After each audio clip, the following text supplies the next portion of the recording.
Hey, what's up, everybody? This is Charles Sabanson, and welcome you guys to another episode of the Dreamerspro show, where we cover everything from sports, hot topics, classic debates, and entertainment, and we give you guys a fresh perspective on things and how we see them. And today we got a hilarious show for you guys. Before we get into it, please make sure you like the video and subscribe to the channel, and be sure to hit all notifications to be notified the second we publish our content. Let me get into this story here, the show here. So as you guys know, about 60% of the people out there who were going to pick a winner in the Dallas Mavericks series versus the Clippers picked the Dallas Mavericks. We ran a poll. 60% of the people on our channel, out of thousands of people, voted in the favor of the Mavs. And then going into that game, we found out moments before tip-off that Kawhi Leonard was not going to be available. But if you know anything about the Clippers, you know they're a very good team, very resilient team, well-coached team. So when I tuned into the game and saw that the Clippers were putting the beat down on the Dallas Mavericks, I was very, very excited. I was, posting about it on the community section of our channel, all of that, right? And I said, I know that the Clippers right now are making a lot of their haters look pretty silly. And who's one of their haters? Who's one of the people that's not haters, but one of the people that's been picking against the Clippers was Paul Pierce, right? Paul Pierce, as you guys know, was a former Boston Celtics. He's from LA. Funny enough, and now he's one of the stars on Undisputed with Skip Bayless and Keyshawn Johnson. So while he was on there, they were talking about who they thought was going to win the series. And Skip Bayless ended up picking the Mavs to win the series. And Paul Pierce ended up picking the Mavs to win. So after the Clippers beat them in game one, they come back today to react to the show, or yesterday, whatever, how you want to say it. And Paul Pierce, in the midst of him trying to hate on the Clippers, he ends up actually totally confusing himself in the process. He was hating so much that he ended up being so confused that even Keyshawn Johnson was like, bro, what are you talking about? And every single point that Paul Pierce tried to bring up, Keyshawn just basically shot it down. So that's what we want to get into today. Before we even get into this exchange here, this video is brought to you by sponsor Prize Picks, which is the largest daily fantasy sports platform in North America.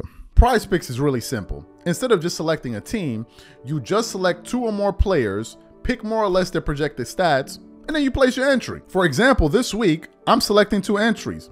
Stephen Curry for more than 25 points, and then I got Anthony Davis for more than 2 blocks, and Damian Lillard for more than 4 3-pointers made. Prize Picks is also the only daily sports platform with an injury insurance policy. So for example, if you have a player who gets injured in the first half and doesn't return to the second half, that player gets automatically rebooted. What I also love about Prize Picks is that it offers weekly promotions like Taco Tuesdays. Each Tuesday, Prize Picks discounts select player projections up to 25% to provide even more value. So go to prizepicks.com/CLNS and use code CLNS for a first deposit match of up to $100. That's go to prizepicks.com/CLNS, use code CLNS for a first deposit match of up to $100. And remember, whenever you support this sponsor, you're supporting this channel. Thank you. So for those of you who didn't hear this exchange, we want to play it for you now, and then we're going to come back and give you guys our thoughts. Take a listen to this exchange here yesterday. And then I saw Zubac look like Shaq Diesel. I'm like, is Shaq playing the way he just bullied the whole Mavericks team? And he did. All of a sudden, they couldn't score 30 points in the first half with two of the most dynamic scorers we've ever seen in this game. It just didn't make any sense. The Beard had a flashback. Zubac played the game of his life.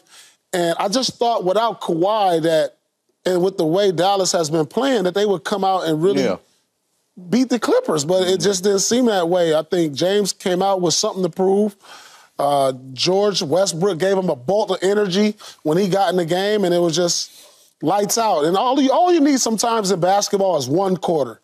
I mean, they thoroughly dominated them in the first and second quarters. And then all of a sudden, the Mavericks remembered how to play basketball. And then Kyrie comes alive, and of course, Luka comes alive, and they figure some things out. But I still think in the end that the Mavericks will defeat the Clippers. It depends on how much they get from Kawhi, because I know Kawhi is coming back. But as I told y'all before, as y'all praised the Dallas Mavericks all season long, especially toward the end, they was playing teams that were not very good. They went on some magical carpet ride where they were winning games. 12 out of 13. 12 out of 13. Yep. And I kept saying, man, they got to play the Clippers. That's a better team than what they've been beating. Okay, and a better coach than what they've been beating. Now we saw it, and we still sit up here acting like they didn't contribute to the lack of success in the second quarter that Luka had. No, they contributed to it. Whatever that was, they contributed to the way that they played. Now you say, well, they came back down the stretch. They never led not once in the entire game. That once upon a time it was down by 29-30. 29. Okay?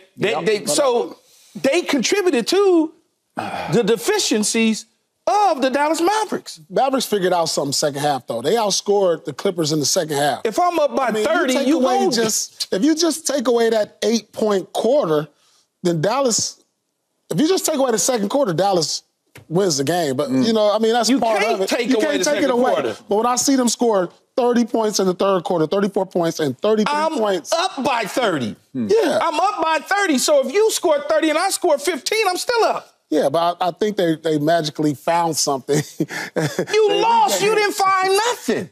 What you found was Westbrook dunking on your head. You know how it is in playoffs. So you heard what Paul Pierce had to say there. Paul Pierce was totally confused. He was like, if you take away the second quarter, Keyshawn was like, how can you take away the second quarter? If you take away the second quarter, you have a totally different game. How can you do that?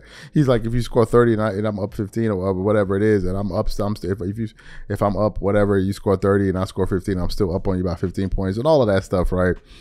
Basically, I think what Paul Pierce is going through is that he really couldn't explain why the Dallas Mavericks ended up playing the way that they did. I personally believe that, to Skip Bayless's point later in the show, when they saw that Kawhi Leonard was not going to be playing, they probably psychologically relaxed. It's human nature, right? And I think the Clippers, they were not expecting the Clippers to come out there and hit them as hard as they did in that first quarter, which was something that Ty Lue emphasized to his players, that this is not a feel-out game. This is a game that you need to go out there and actually play. Listen, here's the way I see this thing going. I think the Clippers have a good chance of winning game 2, but I also think that Kawhi Leonard is coming back on game 2. Game 2 is on Tuesday, tomorrow. So he would have had that extended period of rest.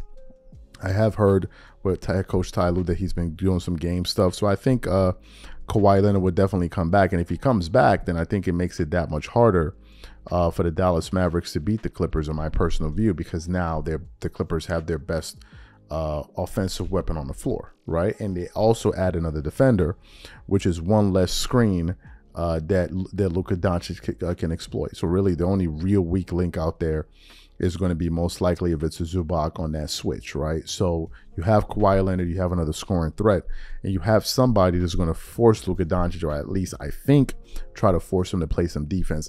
Something else that Keyshawn Johnson brought up in that soundbite, because I thought he was hilarious, which was when they were talking about the great run that the Dallas Mavericks went on, they were like, they weren't really beating any quality teams. I think one of those teams was Miami. I think the other team was the Celtics. I could be wrong. But they weren't really playing top-tier teams, right? So now you're in a situation where you're playing a top-tier team and you get hit in the mouth. And he's like, the competition now has changed because now you have to play a good team consistently. It's not like the Mavs are playing the 9th seed. They're playing a seed that's above them. People keep seeming to forget this, and I think if the Clippers are able to find a way to bring Kawhi Leonard back, I think they get that much better. My hope is that they steal game 2. That they win game 2. It is not a guarantee, however, because the Dallas Mavericks do have Luka Doncic, they do have Kyrie Irving, and if one of those other Clippers players has an off night, it could really affect them. But in game 1, players like Norman Powell, who played exceptionally well, didn't really play that well. He didn't really have an impact. Hopefully he can. I'm rooting for the Clippers to win game 2. If I had to pick, I would say the Clippers, but I'm not 100% sure because I don't know if Kawhi's playing. And even if he is playing, I don't know what kind of a wrinkle that will put into the offense and all of that. But it was pretty. That clip was so funny that I actually started to share it all over my social media pages. For example, by the way, if you're not following us on Instagram, our Dreamerspro main channel account is Dreamerspro, same name as the channel. And if you want to follow me on Instagram, my handle is CTABANZ. I shared it there. Me and a bunch of people were just having a laugh about it because Paul Pierce didn't really know what the hell to really say. But I understand you make a pick. You don't want to be wrong. No one wants to be wrong when they make a pick. You want to justify your pick. But yesterday was just a pretty confusing game based on the way the Dallas Mavericks play. So these are my thoughts. What I want to know from you guys, what did you think about that exchange, especially the part between Keyshawn Johnson and you, like, and at the end you get your head dunked on or something. It was just hilarious. Whatever you guys think, please leave your thoughts and comments in the comment section. We catch you guys on the next show. Peace.